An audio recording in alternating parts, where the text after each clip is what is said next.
Dari kamu bukan model kriminasi, tak mau sendiri berkelahi belum ahli pandang orang remeh. Assalamualaikum warahmatullahi wabarakatuh. Hamdan wa syukran amma ba'd. Oke, pemirsa Sukmajati yang saya cintai. Dalam video kali ini saya akan menceritakan pengalaman pribadi saya, mungkin bisa memberi wawasan, pembelajaran, edukasi ya. Sebelumnya saya minta maaf, saya ini pemula, jadi kalau nanti saya bercerita ada sesuatu yang tidak sependapat dengan sobat semua, mungkin kata-kata yang saya belepotan, soalnya saya maklum ya, saya ini masih pemula dan ini video perdana saya.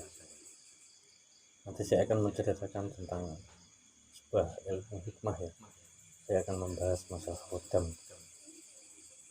Apa itu kodam, datangnya dari mana, dan itu jenisnya apa, dan karakternya gimana. Ya, maksudnya saya tidak berpamer atau gimana ya, ini hanya sekedar pembelajaran agar kita semua mendapat hikmahnya dan tidak gagal paham. Oke, pemirsa Sukmajati, ikuti terus video kami, pastinya Anda penasaran kan? Oke, let's go. Langsung saja saya akan menceritakan pengalaman pribadi saya mengenai ilmu hikmah, khususnya di ilmu kodam. Apa itu kodam? Ya, menurut pendapat saya dan cerita dari guru-guru saya, kodam itu adalah makhluk ciptaan Allah, beda tipis sama jin, dan dia berperan untuk mendampingi dan menjaga yang seseorang yang diikuti, dan mempunyai karakter yang berbeda pula, dan mempunyai wujud yang berbeda pula. Biasanya bisa diwujudkan dengan binatang atau manusia. Misalnya kalau contohnya, kalau dari wujud binatang ada naga, ada kera harimau, ada harimau, macan putih, macan merah. Itu yang saya tahu. Dari wujud manusia biasanya seorang kakek, orang yang berjubah, orang yang bermahkota, masih banyak lagi jenis wujudnya. Dan pada kodam itu sendiri, datangnya biasanya sering dari lelakon, tirakat atau riyadoh bagi yang mengamalkannya pada amalan tertentu. Dan ada juga yang kodam itu datang dari leluhur, mungkin leluhurnya pernah menjalani lelakon, tirakat, riyadoh, dia mempunyai kodam, lalu anak cucunya yang diwarisi, itu siapa yang mau diikuti. Kali ini saya akan membahas masalah kodam yang hadir melalui tirakat, riyadoh, lelakon. Untuk pengalaman saya ya, maaf ini ya, saya bukannya pamer atau gimana, saya hanya berbagi cerita, berbagi pengalaman tentang masalah kodam. Jadi saya pernah mengikuti suatu ilmu hikmah tenaga dalam. Waktu itu saya dijazahi amalan tertentu, doa khusus yang diikuti dengan riyadoh, tirakat, yaitu puasa atau melekan apa itu. Lalu saya terus mengkaji, terus belajar terus, akhirnya tenaga dalam itu aktif dalam tubuh.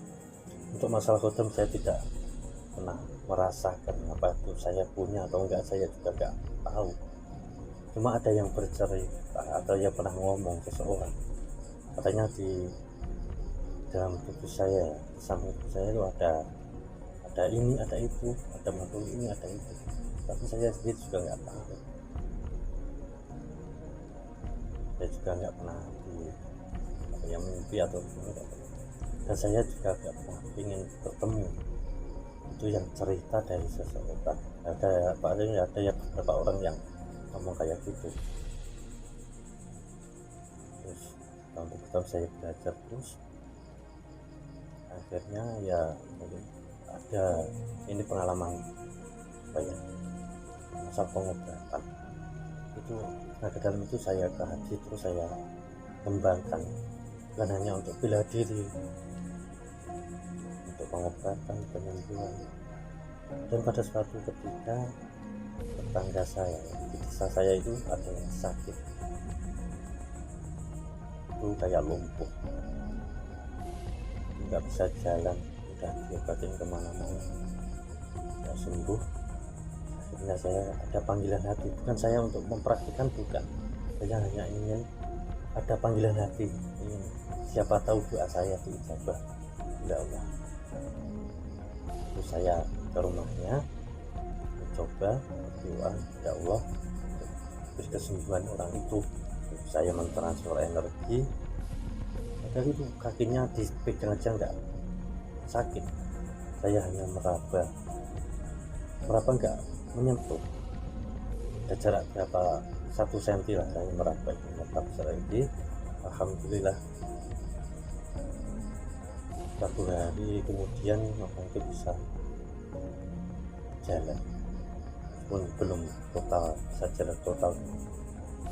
Hikmahnya di situ saya bisa belajar hikmah untuk saya bisa untuk diamalkan, untuk pengobatan, penyembuhan.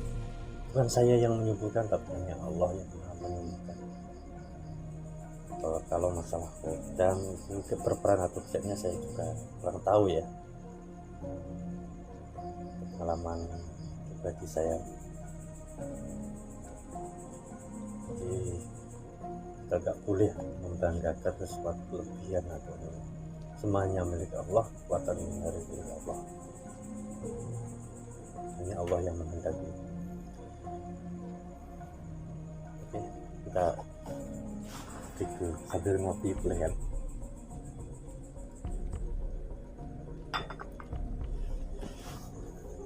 Ya nggak tegang, menambah inspirasi, karena hidup itu untuk mencari inspirasi ya, mengejar mimpi, bukan untuk patah hati. Waduh, kucingnya kampung.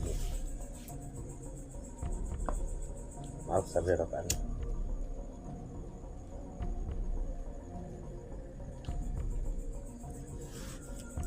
Oke, kita lanjut lagi masalah kodam. Kodam itu nggak bisa dibanggakan. Dia berperan untuk mendampingi, tapi bukan dia yang bisa memberi kekuatannya, Allah yang berkuat. Jadi kita tidak perlu bisa membanggakan sesuatu makhluk apapun itu, apalagi menduakan. Jangan sampai kita dikendalikan oleh Tuhan, tapi kita yang mengendalikan Tuhan. Pengalaman pribadi saya sering seandainya saya ada masalah atau apa, emosi tidak stabil, rasanya ingin ngamuk, akhirnya saya mengendalikan, untuk mengendalikan bukan itu. Katanya sih saya punya macan, dan karakter macan itu adalah biasanya diam, punya kewibawaan katanya. Yang saya rasakan cuma kalau ada orang mengusik atau sesuatu yang membuat saya marah, ya benar saya pengen marah, orangnya bisa. Kalau saya lepaskan semua emosi saya, mungkin saya tidak bisa mengendalikan, hilang atasi aja. Makanya dari itu saya terus belajar mengendalikan, apa itu pertama apa nggak tahu, dan saya belajar mengendalikan dengan musik. Jadi terus sholawat, banyak zikir, biar akal sehat, hati tetap tenang, bisa mengendalikan Tuhan itu. Jadi saya garis bawahi bahwa sebuah Tuhan itu tidak bisa dibagi. Dia hanya mendampingi perantara yang dikirim oleh Allah dengan jalan kita mencari lelah pun tirakat, karena ayat-ayat Allah itu semua ada penjaganya. Semua ayat-ayat Allah itu ada menjaganya. Misal kita mau pengen dapat uang, punya uang, ya ikhtiarnya perantaranya kita harus bekerja. Dengan melalui doa itu nggak sengaja Allah memberi kelebihan atau kekuatan atau apa perantara khodam itu. Jadi untuk hikmahnya kita sampai gagal paham ya masalah khodam. Jangan sampai membanggakan atau melebihkan, karena semuanya Allah yang maha hebat, maha sakti. Kita makhluk apapun di dunia dan di langit tidak ada yang sakti, hanya Allah yang sakti. Oke, mungkin hanya itu saja saya tinggal. Mungkin bisa kita lanjut ke part 2 untuk pembahasan khodam. Nanti ke video-video selanjutnya kita akan bahas masalah hikmah dengan tema yang berbeda. Oke, itu aja. Jangan lupa like, share, komen, dan subscribe. Assalamualaikum warahmatullahi wabarakatuh.